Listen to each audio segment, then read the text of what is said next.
Majelis Hakim Pengadilan Tindak Pidana Korupsi Tipikor Jakarta telah membacakan putusan perkara suap bantuan sosial Bansos COVID-19 dengan terdakwa mantan Menteri Sosial Juliari Batubara.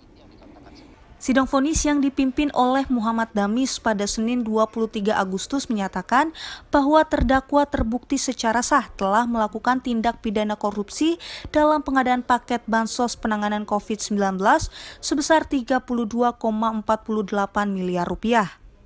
Atas perbuatan tercela itu, Majelis Hakim menjatuhkan hukuman 12 tahun penjara. Terdakwa Juliari yang dihadirkan secara daring juga dikenakan pidana pengganti sebesar 14,59 miliar rupiah, subsidiar 2 tahun dan pidana tambahan pencabutan hak politik.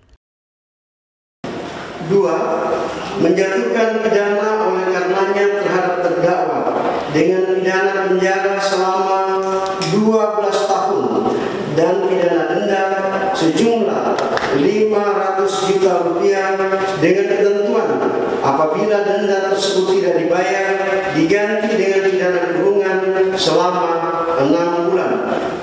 Menyatukan pidana tambahan pada terdakwa berupa pencabutan hak untuk dipilih dalam jabatan publik selama 4 tahun setelah terdakwa selesai menjalani pidana pokok. Majelis Hakim menjatuhkan vonis lebih tinggi dari tuntutan jaksa yang sebelumnya meminta Juliari agar divonis 11 tahun penjara. Dari Jakarta, Putri Hanifah Fajar Ilham, Kantor Berita Antara mewartakan.